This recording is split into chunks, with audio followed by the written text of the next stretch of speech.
be here. What is the definition, the government's definition of homeless? Well, there are actually two different definitions, one for the Department of Education, the other for the Department of Housing and Urban Development. I think the definition that most applies is what we would normally think of. It's a person who doesn't have a place to be, a home or lease arrangement or secure assurance that they have a place to lay their heads at night.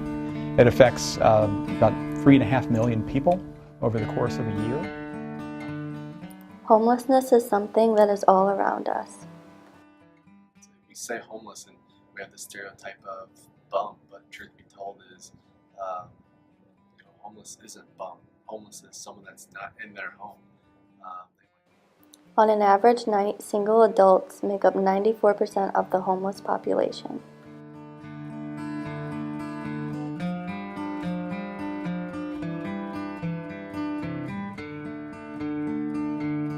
It's certainly by no means the majority. There are a lot of folks who are severely mentally ill who are on the streets. It's shown that those who suffer from mental illness and substance abuse make up 73% of the homeless population. This question, mental illness too is another one. But beyond substance abuse, I think mental illness is another where they just don't have a place to go.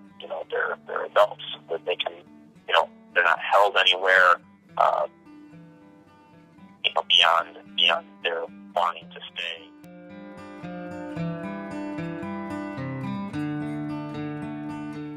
Statistics show that 39% of the homeless population are kids under the age of 18. Approximately 42% of that were children younger than the age of 5. We went and interviewed students at Milan High School to see what they had to say. Students, a lot of it is probably like a rebellion thing from with parents, and also maybe just not wanting to follow the rules of the home, or just family situations that caused them to be in that situation. Teens that identify as LGBT make up 40% of the homeless population, and the majority of these teens are homeless because of parents that are unwelcoming to the LGBT way of life.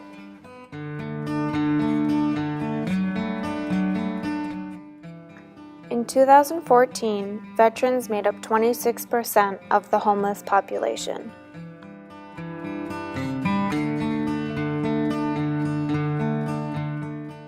The number of homeless Vietnam-era veterans is greater than the number of soldiers who died during that war.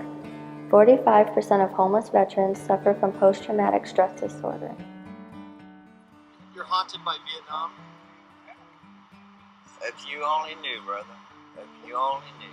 Have you ever killed anybody? No, I haven't. I have. I would have a hard Face time. to face. You see this? Hand to hand. We found a program in Salt Lake City, Utah called Housing First. This city took their first step towards solving homelessness by giving the homeless homes. Utah has moved 91% of their homeless population into houses in the past 8 years. Seattle is doing their share by opening parking lots for the homeless living in cars to stay at. Like Utah, Seattle is finding a way to house the homeless too. Here's work to finish a village of tiny houses which will provide temporary housing for the homeless. Cairo 7's Graham Johnson shows us what makes the village different from other Seattle camps. I'm standing inside what's being called a tiny house. It measures 8 by 12, and it is in a community of other small structures. This is Seattle's first tiny house village, and it is an innovative solution toward helping Seattle's homeless emergency.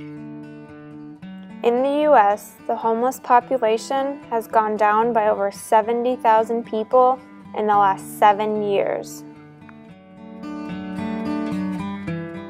Dear candidates, what's your move to end homelessness?